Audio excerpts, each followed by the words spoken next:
বিসমিল্লাহির রহমানির রহিম। আসসালামু আলাইকুম ওয়ারহমতুল্লাহ। আল্লাহ চাইলে মুহূর্তেই বদলে যাবে ভাগ্য। তোমার জন্যই আসছে সুখবর।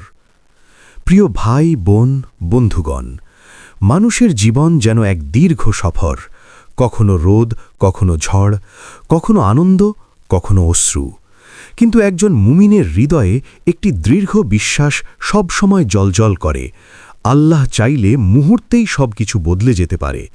যে পরিস্থিতি আজ অসম্ভব মনে হচ্ছে, কাল সেটাই হতে পারে জীবনের সবচেয়ে বড় সুখবর। কারণ আমাদের রব হলেন আল্লাহ। তিনি সর্বশক্তিমান, সর্বজ্ঞানী এবং অসীম দয়ালু। ভাগ্য কি সত্যিই বদলায়? ইসলামে তাকদীর বা ভাগ্য একটি গুরুত্বপূর্ণ বিষয়, কিন্তু অনেকেই ভুলভাবে মনে করেন যা লিখে দেওয়া হয়েছে তা আর কখনো বদলাবে না। অথচ আল্লাহর রহমত ও কুদরতের দরজা সব সময় খোলা। দোয়া, তওবা, সৎ আমল এসবের মাধ্যমে মানুষের জীবনে পরিবর্তন আসে। নবীজি মুহাম্মদ সাল্লাল্লাহু আলাইহি ওয়াসাল্লাম বলেছেন, দোয়া তাকদীর পরিবর্তন করতে পারে। এখানে একটি গভীর বার্তা রয়েছে। আপনি আজ যে কষ্টে আছেন তা চিরস্থায়ী নয়।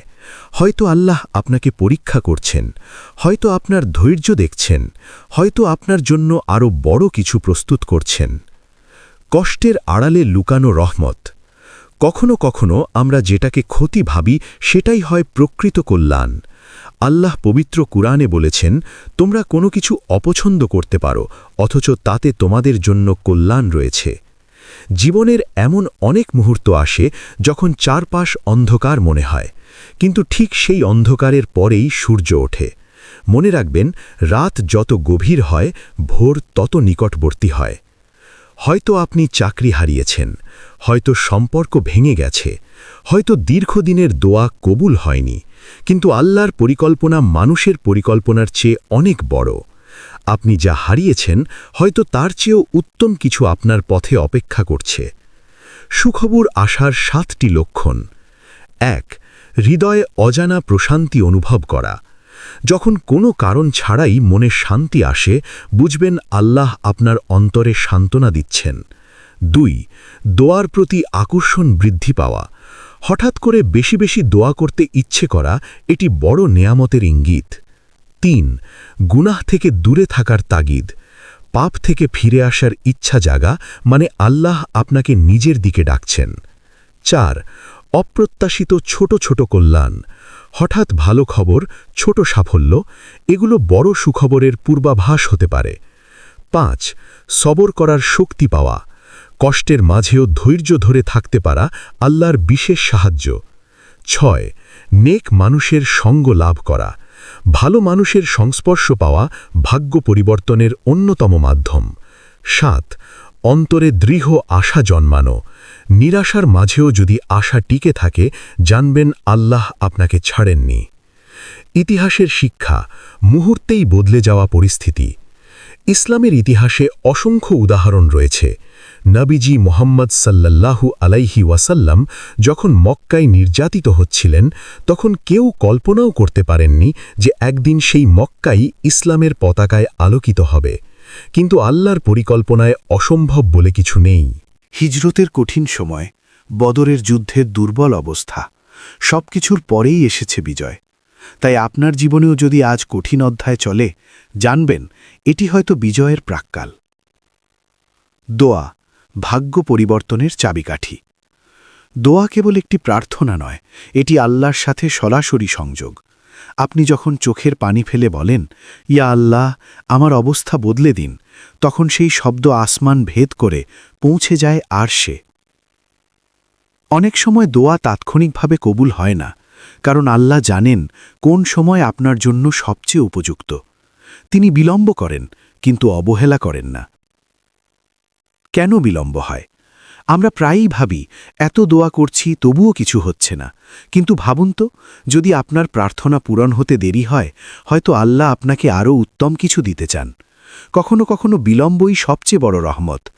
একজন কৃষক যেমন বীজ বপনের পর সাথে সাথে ফসল পায় না, তেমনি দোয়ার ফলও সময় নিয়ে আসে। ধৈর্য, তাওয়াক্কুল এবং ইস্তেগফার, এই তিনটি আপনার ভাগ্য পরিবর্তনের প্রধান হাতিয়ার। নিজের ভেতরের পরিবর্তন। আল্লাহ বলেন তিনি কোনো জাতির অবস্থা পরিবর্তন করেন না যতক্ষণ না তারা নিজেদের পরিবর্তন করে। অর্থাৎ আপনি যদি চান আল্লাহ আপনার ভাগ্য বদলে দিন, তবে আগে নিজেকে বদলাতে হবে। নামাজে মনোযোগ বাড়ান, হারাম থেকে দূরে থাকুন, নিয়মিত কুরআন তেলাওয়াত করুন, মানুষের হক আদায় করুন, পিতামাতার সন্তুষ্টি অর্জন করুন। এই ছোট ছোট পরিবর্তনগুলো একসময় বিশাল রূপ নেয়। যখন সব দরজা বন্ধ মনে হয়, কখনো মনে হতে পারে সব রাস্তা বন্ধ, কোনো উপায় নেই, ঠিক সেই সময়ই আল্লাহ এমন পথ খুলে দেন যা আপনি কল্পনাও করেননি। হজরত ইউসুফ আলাইহিওয়াসাল্লামের জীবন তার উজ্জ্বল উদাহরণ। কূপে নিক্ষিপ্ত হওয়া থেকে শুরু করে কারাগার, তারপর মিশরে ক্ষমতায় অধিষ্ঠিতা হওয়া, এ যেন মুহূর্তেই বদলে যাওয়া ভাগ্যের গল্প। কিন্তু সেই মুহূর্তের পেছনে ছিল দীর্ঘ ধৈর্য ও ঈমান। সুখবরের জন্য প্রস্তুতি। আপনি কি সত্যিই সুখবরের জন্য প্রস্তুত? অনেক সময় আমরা সুখ চাই, কিন্তু তার দায়িত্ব নিতে প্রস্তুত থাকি না। আল্লাহ যখন দান করেন তখন তার দায়িত্ব সহ আসে। তাই নিজেকে প্রস্তুত করুন, আত্মশুদ্ধি করুন, সময়ের মূল্য দিন, আল্লাহর উপর নির্ভর করুন। নিরাশা শয়তানের ফাঁদ। শয়তান চায় আপনি নিরাশ হয়ে যান, কারণ নিরাশ মানুষ আল্লাহর উপর ভরসা হারায়। কিন্তু কুরআনে স্পষ্ট বলা হয়েছে আল্লাহর রহমত থেকে কেবল কাফেররাই নিরাশ হয়। তাই যত বড় ঝড়ই আসুক, মনে রাখবেন ঝড় চিরস্থায়ী নয়। প্রিয় বন্ধু, তোমার জন্যই আসছে সুখবর। আজ যদি আপনি এই লেখা পড়েন এবং মনে হয় হ্যাঁ, আমার জীবনেও পরিবর্তন দরকার, তাহলে বুঝবেন এটাই আপনার জন্য সংকেত। হয়তো আল্লাহ আপনার হৃদয়ে নতুন আশার আলো জ্বালাতে চাচ্ছেন। মনে রাখবেন, আপনার অশ্রু বৃথা যাবে না, আপনার ধৈর্য অমূল্য, আপনার দোয়া শোনা হচ্ছে, আপনার কষ্টের হিসাব রাখা হচ্ছে। হয়তো আগামীকাল, হয়তো আজ রাতেই আপনার জীবনে এমন একটি ঘটনা ঘটবে যা আপনার সমস্ত হতাশা মুছে দেবে। আল্লাহ চাইলে এক মুহূর্তেই পরিস্থিতি বদলে দিতে পারেন, তাই নিরাশ হবেন না। সেজদায় মাথা রাখুন, আন্তরিকভাবে দোয়া করুন, নিজের আমল ঠিক করুন। তারপর দেখুন কিভাবে ধীরে ধীরে আপনার জীবনের আকাশে সুখবরের সূর্য উদিত হয়। বিশ্বাস রাখুন, আপনার জন্যই আসছে সেই প্রতীক্ষিত সুখবর। আল্লাহ চাইলে মুহূর্তেই বদলে যাবে ভাগ্য। তোমার জন্যই আসছে সুখবর। দ্বিতীয় পর্ব। প্রথম পর্বে আমরা জেনেছি আল্লাহ চাইলে মুহূর্তেই জীবনের চিত্র পাল্টে যেতে পারে। কিন্তু এই পরিবর্তন কেবল অলৌকিক কোনো ঘটনা নয়, এটি আল্লাহর নির্ধারিত একটি প্রক্রিয়া, যেখানে বান্দার ঈমান, ধৈর্য, তাওয়াক্কুল এবং আমল গুরুত্বপূর্ণ ভূমিকা রাখে।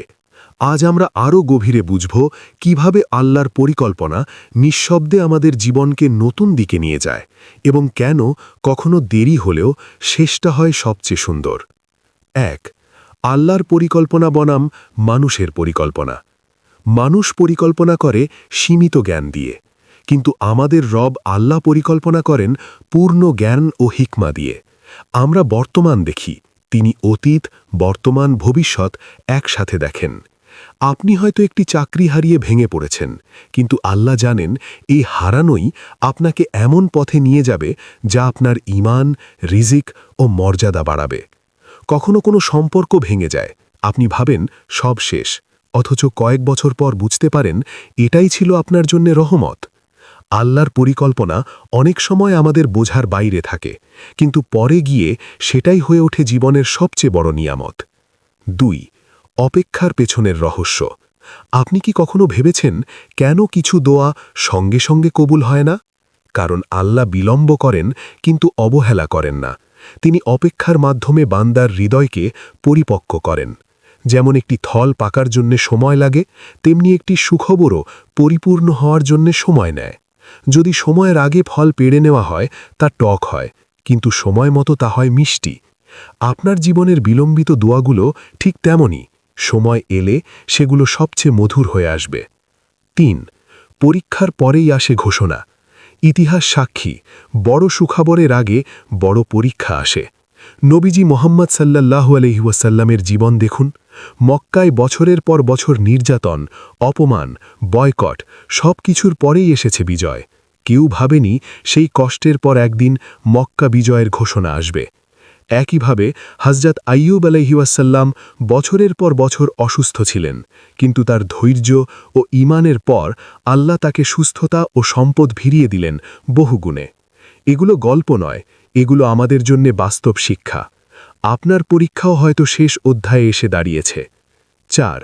সুখবরের আগে অন্তরের পরিবর্তন। আল্লাহ বাহ্যিক পরিবর্তনের আগে অন্তরের পরিবর্তন আনেন। হয়তো আপনি লক্ষ্য করছেন আগের চেয়ে বেশি নামাজে মন বসছে, দুনিয়ার মোহ কমে যাচ্ছে, গুনাহ করতে অস্বস্তি লাগছে, কুরআনের আয়াত শুনলে চোখ ভিজে যায়। এগুলো সাধারণ অনুভূতি নয়, এগুলো আল্লাহর পক্ষ থেকে আপনার হৃদয় প্রস্তুত করার ইশারা।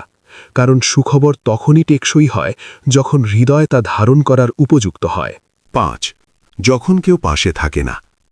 জীবনের এমন সময় আসে যখন মানুষ ছেড়ে যায়, বন্ধু সরে যায়, আত্মীয় দূরে থাকে।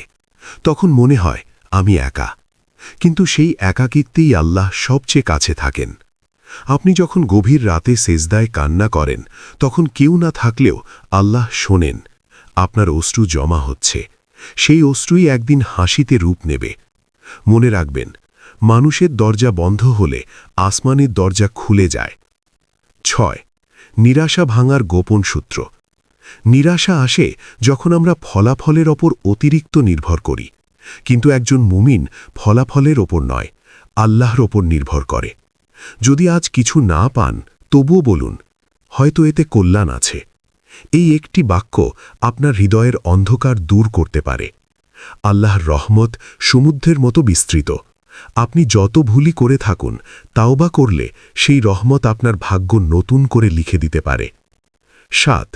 আল্লাহর সাহায্য কিভাবে আসে। অনেক সময় আমরা ভাবি সাহায্য মানেই বড় কোনো অলৌকিক ঘটনা, কিন্তু আল্লাহর সাহায্য আসে সূক্ষ্মভাবে, সঠিক সময়ে সঠিক মানুষের মাধ্যমে, হঠাৎ একটি সুযোগের মাধ্যমে, একটি ছোট সিদ্ধান্তের মাধ্যমে, একটি অনুপ্রেরণামূলক কথার মাধ্যমে। হয়তো আজ আপনি যে কন্টেন্টটি পড়ছেন, সেটাই আপনার জীবনের মোড় ঘোরানোর সূচনা। 8. আপনার বর্তমান অবস্থাই প্রমাণ। আপনি এখনও টিকে আছেন, এটাই বড় প্রমাণ যে আল্লাহ আপনাকে ধরে রেখেছেন। যদি আল্লাহ আপনাকে ছেড়ে দিতেন, আপনি হয়তো অনেক আগেই ভেঙে পড়তেন, কিন্তু তিনি আপনাকে ধৈর্য দিয়েছেন, আশা দিয়েছেন, বেঁচে থাকার শক্তি দিয়েছেন। এগুলোই সুখবরের প্রাথমিক ধাপ। 9. প্রস্তুতির 5টি ধাপ। আপনি যদি সত্যিই চান আল্লাহ আপনার ভাগ্য বদলে দিন, তবে এই 5টি কাজ শুরু করুন। 1. প্রতিদিন অন্তত 2 রাকাত নফল নামাজ পড়ুন। 2. নিয়মিত ইস্তেগফার করুন, কমপক্ষে 100 বার। 3. কারোর হক নষ্ট করে থাকলে তা ফিরিয়ে দিন। 4. গোপনে সদকা করুন। 5.